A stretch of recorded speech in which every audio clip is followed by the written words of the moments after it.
మీకోసం మంచి మాటలు మిత్రమా. ప్రతి తల్లిదండ్రి గుర్తుంచుకోవలసిన కొన్ని ముఖ్యమైన విషయాలు ఏమిటంటే, పిల్లల్ని ప్రతి తల్లిదండ్రి కూడా అమితమైన ప్రేమతో, అత్యంత నమ్మకంతో తమ పిల్లలు ఉన్నత శిఖరాలకు ఎదగాలని, అందరికంటే నెంబర్ 1 స్థానంలో తమ పిల్లలే ఉండాలని ఆశపడతారు. దీన్ని ఎవ్వరూ కాదనలేరు. కానీ వాళ్ళు ఎదిగాక మనం అనుకున్న స్థాయికి వాళ్ళు ఎదగలేకపోయినప్పుడు వాళ్ళ పిల్లలు వాళ్ళ అమ్మా నాన్నకు ఇంత సంపాదించి ఇస్తున్నారు, అంత సంపాదించిస్తున్నారు అని మీ పిల్లల్ని మీరు ఎప్పుడూ నిందించకండి. ఎందుకంటే ఆ పిల్లలు బాధపడడం తప్ప మనకు ఒదిగేదేమీ ఉండదు.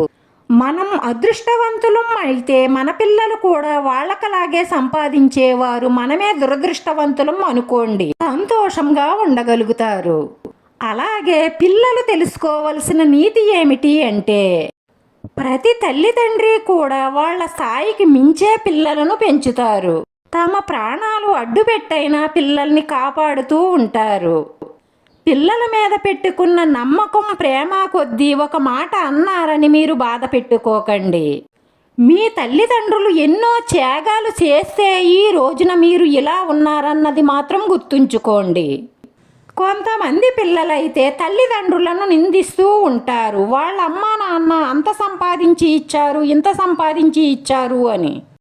అది చాలా తప్పు. ప్రతి వాళ్ళు సంపాదించాలనే అనుకుంటారు. మీ అదృష్టాన్ని బట్టి వాళ్ళు సంపాదించడమా సంపాదించలేకపోవడమా అన్నది ఆధారపడి ఉంటుంది.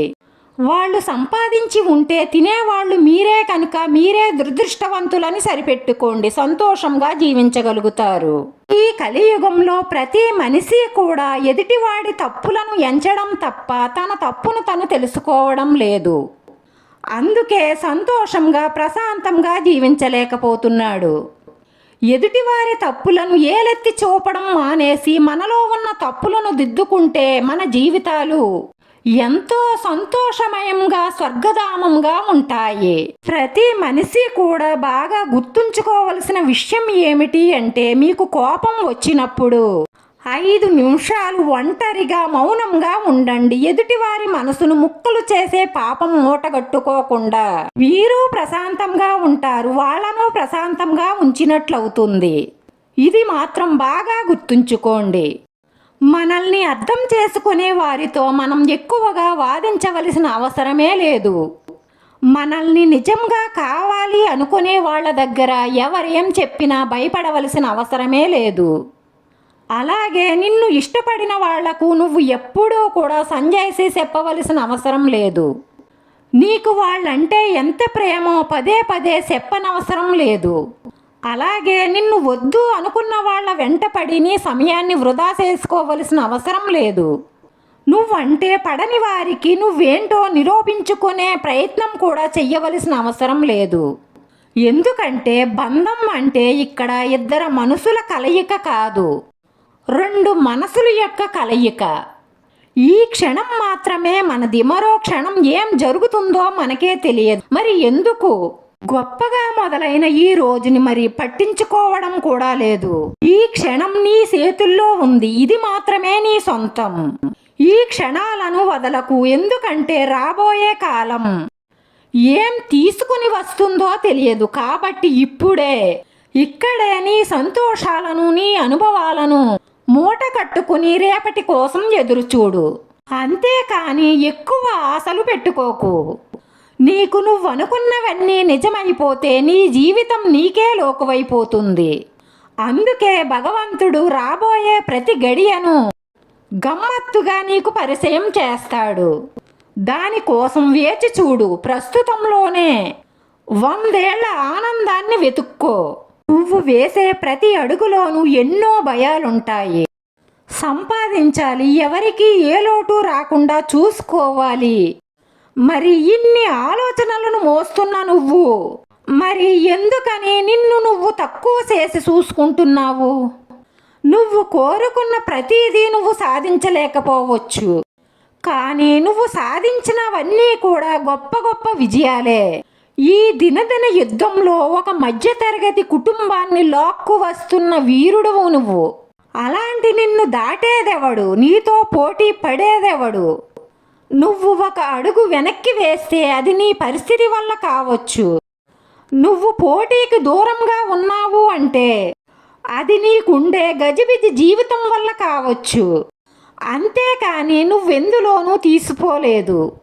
అలాగే నువ్వెందుల్లోనూ తక్కువ కాదు. ఎందుకంటే నువ్వొక మధ్యతరగతి మేళిం బంగారానివి. మరి వివాహం ప్రేమ యొక్క గమ్యం కాదు అన్న ప్రశ్న వచ్చినప్పుడు దానికి సమాధానం అంకితం. 100కు 100% నిస్వార్థమైన అంకిత భావం. తన పిల్లల కోసం ఒక తల్లికి తన మనసులో ఎటువంటి అంకిత భావం అయితే ఉంటుందో సరిగ్గా అదే అంకిత భావం. ఎందుకంటే ఈ ప్రేమ అనేది పొందడం కాదు, ప్రేమ అనేది ఇవ్వడం.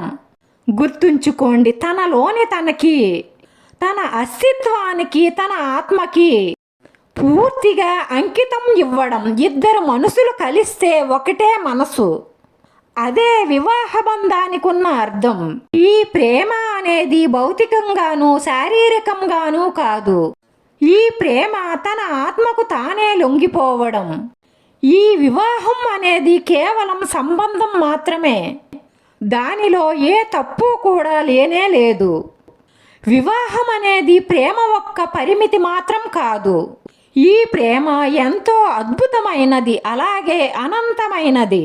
ఈ ప్రేమ అనేది పాపంగా ఎప్పుడు మారుతుంది అంటే ప్రేమకు ప్రతిఫలంగా మనం ఏదైనా ఆశిస్తామో, అలాగే బదులుగా ఏదైనా కోరుకుంటామో, అప్పుడే ఈ ప్రేమ అనేది పాపంగా మారుతుంది. ఈ మంచి మాటల్లో లీనమవ్వండి, అలాగే అర్థం చేసుకోండి, అలాగే అర్థం చేసుకున్న వాటిని జీర్ణం చేసుకోండి. మీ జీవితంలో కొత్త మార్పుని చేర్చుకోండి, పాత గాయాలను మాన్పుకోండి. ఇన్ని మంచి మాటల్లో మీకు ఏ మంచి మాట నచ్చిందో కామెంట్ చెయ్యండి. వీడియో నచ్చితే లైక్ చేయండి, షేర్ చేయండి, సబ్స్క్రైబ్ చేసుకుని పక్కనే ఉన్న బెల్ ఐకాన్ క్లిక్ చేస్తే నేను పెట్టి ప్రతి వీడియో కూడా మీకు వెంటనే నోటిఫికేషన్ వస్తుంది. ధన్యవాదాలు మిత్రమా.